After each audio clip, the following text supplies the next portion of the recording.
समझ में आता है भाई। बड़े बुजुर्ग यूं ही नहीं कहते थे कि इंसान का सबसे बड़ा दुश्मन खुद इंसान ही होता है। उसकी आदतें, उसके फैसले वही उसे डुबो देते हैं। संजू सैमसन का केस देखकर अब ये बात और पुख्ता लगने लगी है। अब बात ये नहीं रही कि फैंस जस्टिस मांग रहे हैं, सच तो ये है कि फैंस तो जस्टिस मांग कर थक चुके हैं। जुबान घिस गई संजू को टीम में देखने की दुआ करते करते। लेकिन दिक्कत ये लग रही है कि संजू सैमसन खुद इस मौके को उतनी गंभीरता से नहीं ले रहे जितनी जरूरत है, और यहीं से असली सवाल पैदा होता है। जो संजू हमें आज दिख रहे हैं, क्या वो अगले मैच में खेलने की जगह सच में डिजर्व करते हैं? उससे भी बड़ा सवाल, क्या वर्ल्ड कप में आप उन्हें अपना प्राइमरी विकेट कीपर ओपनर मान सकते हैं, या अब वक्त आ गया है कि ईशान किशन की तरफ पूरी तरह शिफ्ट किया जाए? ये कोई हल्का सवाल नहीं है, ये सीधा टीम इंडिया के बैलेंस से जुड़ा हुआ सवाल है। आज संजू पहली ही गेंद पर 0 पर आउट हुए। पिछले मैच में भी बल्ला नहीं चला, उससे पहले भी कहानी कुछ खास अलग नहीं थी। इस पूरी सीरीज को देखो, एक मैच में पहली गेंद, दूसरे में दूसरी गेंद पर आउट, एक बार कैच छूटा, किस्मत मिली, लेकिन फिर 5वीं गेंद पर पवेलियन, उससे पहले 7वीं गेंद पर सिर्फ 10 रन।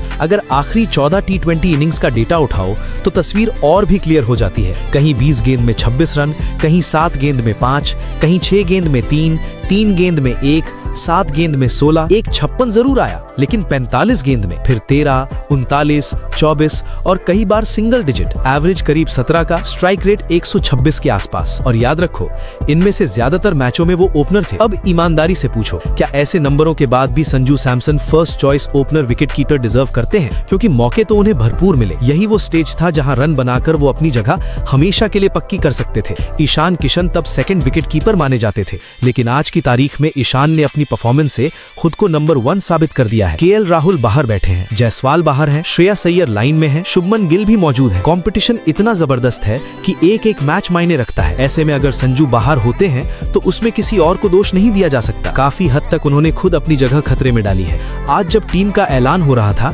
सच कहूं तो मैंने भी स्क्वाड ध्यान से देखा। संजू का नाम था, ये देखकर राहत नहीं बल्कि एक सवाल था। और उसी मैच में पहली ही गेंद पर आउट। पर्सनली मैं बहुत डिसअपॉइंट हुआ हूं संजू से। वहीं दूसरी तरफ ईशान किशन है, पूरी आग लगाए हुए। पिछले मैच में 32 गेंद में 76, इस मैच में 13 गेंद में 28। विकेट गिरते ही मोमेंटम चेंज, डॉट के बाद चौका, पूरा पुष्पा वाला फायर। वो सिर्फ रन नहीं बना रहे, वो स्टेटमेंट दे रहे हैं। इस फॉर्म में संजू सैमसन मेरी first choice wicket keeper opener तो बिल्कुल नहीं हो सकते। ईशान इस रेस में साफ आगे निकलते दिख रहे हैं। घरेलू क्रिकेट से लेकर इंटरनेशनल तक मौके का पूरा इस्तेमाल। कॉन्ट्रैक्ट ड्रॉप हुआ, फिर वापसी की, बिना रोए धोए, बिना ड्रामा। बैटिंग कीपिंग दोनों में सॉलिड। अभिषेक को भी टक्कर दे रहे हैं। कुलदीप और संजू, ये 2 नाम ऐसे लग रहे हैं जिनकी जगह फिलहाल फॉर्म की वजह से सवालों के घेरे में है। अब संजू के लिए रास्ता बहुत टाइट है। शायद उन्हें 1-2 मौके और मिले। वो भी इस बात पर डिपेंड करेगा कि तिलक वर्मा की फिटनेस क्या कहती है। अगर श्रेयस अय्यर लौटते हैं और तिलक फिट नहीं होते तो संजू के लिए अगला मैच शायद आखिरी अलार्म हो। प्रेशर बहुत है। अब देखना यह है कि अगर मौका मिलता है